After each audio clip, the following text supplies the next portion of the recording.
ഇന്ന് രാത്രി നമ്മളിരുന്ന ഗസല്ല പ്രശ്നം 2 ദിവസം എന്നെ കഷ്ടപ്പെടുത്തി വീണ്ടാത്തിട്ട് കഷ്ടപ്പെടുത്തി. പിന്നെയും ചാടിയാൽ അപ്പാനി, പിന്നെ വരത്തൻ്റെ ഒപ്പം ഒളിച്ചാടിയ അപ്പാനി. എൻ്റെ ആര്യ ഇതിനൊക്കെ മറുപടി കൊടുക്കാൻ എനിക്ക് അറിഞ്ഞാത്തോണ്ടാണ്, പ്രതികരിക്കാൻ അറിഞ്ഞാത്തോണ്ടാണ്. കഷ്ടകാലത്തിന്, എൻ്റെ കഷ്ടകാലത്തിന് അല്ല അതേ എവിക്ഷനിൽ ഞാൻ അങ്ങ് പോയി. അതൊക്കെ ഗെയിം എന്ന് വിചാരിക്കാം.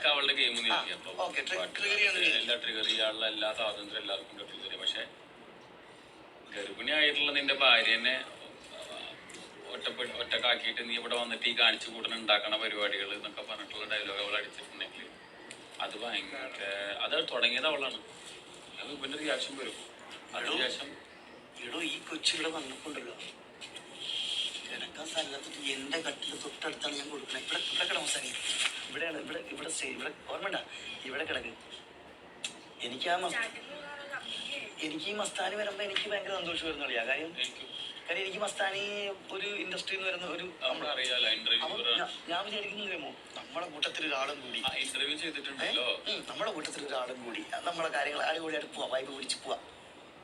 പക്ഷെ ഇത് ഒരു കാര്യമില്ലാതെ എന്നെ ടാർഗറ്റ് ചെയ്തു, അല്ലെങ്കിൽ അവനെ ടാർഗറ്റ് ചെയ്തു, നിന്നെ ടാർഗറ്റ് ചെയ്തു.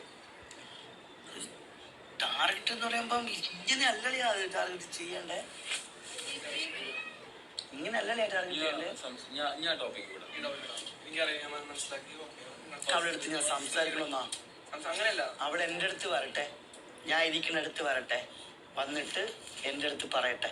നിങ്ങളെയൊന്നും ശുപാർശയൊന്നും വേണ്ട. ഞാൻ ഇരിക്കുമ്പം അവൾ ചുണയുണ്ടെങ്കിൽ അവൾ എന്നെ ഇവിടുന്ന് കൈയടിച്ചിറക്കി വിട്ടില്ലേ, നാറ്റിച്ചിറക്കി വിട്ടില്ലേ. ചുണയുണ്ടെങ്കിൽ എൻ്റെ കണ്ണ് ഉൾപ്പെടെ വരട്ടെ. ഞാൻ ഇരിക്കുന്നിടത്ത് ഞാൻ ഒറ്റയ്ക്ക് നിൽക്കാം, എൻ്റെ അടുത്ത് വരട്ടെ.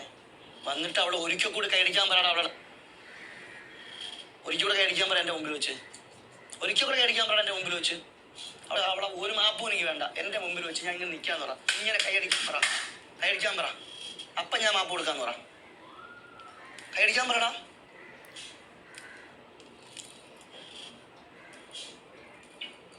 അവളുടെ നിനക്ക് ഇന്നലെ അത് അറിയാത്തോണ്ടാണ് നീ ഇപ്പൊ വന്ന് പറഞ്ഞത്. ഇന്നലെ സംഭവം അറിയില്ല.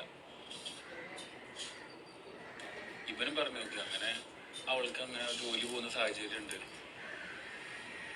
അതുവരെ എത്തി. ഭയങ്കര സൈബർ ബുള്ളിങ് ആണ്. അപ്പൊ നമ്മുടെ കൂടെ മത്സരിച്ചൊരു കോ കണ്ടസ്റ്റന്റ് ആണ്. അപ്പൊ ഇവൻ അങ്ങനെ ഒന്ന് ഓക്കെ ഫൈൻ, ഇവൻ അവളോട് സംസാരിച്ച് എനിക്ക് മനസ്സിലൊന്നുമില്ല, നീ മനസ്സിലൊന്നും വെക്കണ്ട എന്ന് പറയുന്നതിൽ